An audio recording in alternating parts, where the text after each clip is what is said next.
Une personne est décédée dans ma maison, que faire? Soit une personne de vos proches vient de décéder, soit vous habitez une maison et vous apprenez qu'il y a eu un décès dans votre maison et cela vous perturbe et c'est normal. Donc, on va regarder que faire. Bonjour, je suis Françoise Chevalier, consultante et formatrice en Feng Shui tibétain, en géobiologie et nettoyage énergétique et en accompagnement. Je vais revenir un petit peu à l'ancien temps, puisque moi j'ai un certain âge et j'ai quand même un bon vécu. Anciennement, on avait tout un protocole quand on avait des défunts. Voilà, quand on avait des défunts, d'abord on mettait du noir autour des portes, c'était signalé, tout le monde savait qu'il y avait eu un défunt dans la maison.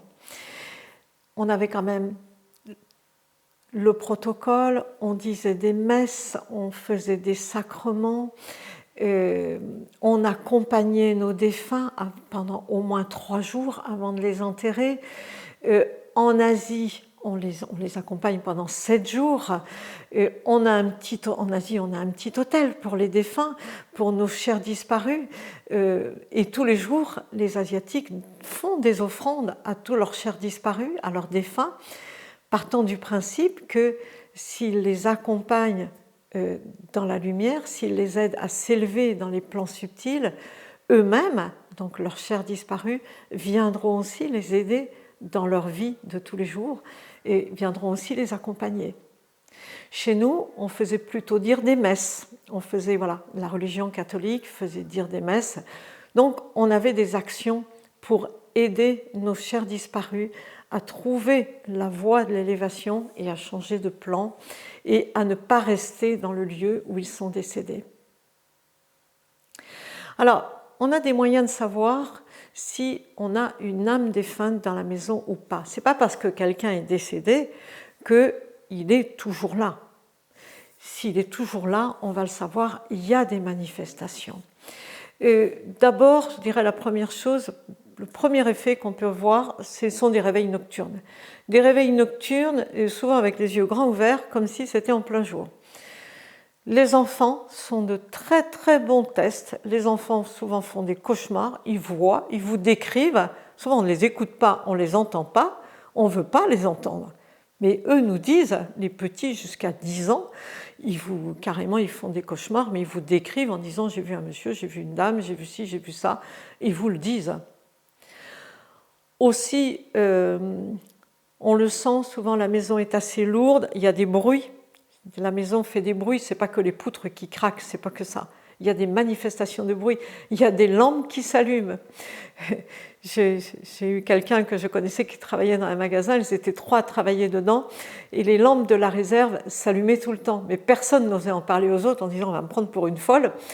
Et en fait, un jour, les 3 en ont parlé, et en fait, il y avait une âme défunte dans leur réserve, mais qui allumait les lumières, vraiment, les lumières s'allumaient toutes seules. Ce n'était pas une blague, voilà. Vraiment, ça existe, voilà, c'est un fait, voilà.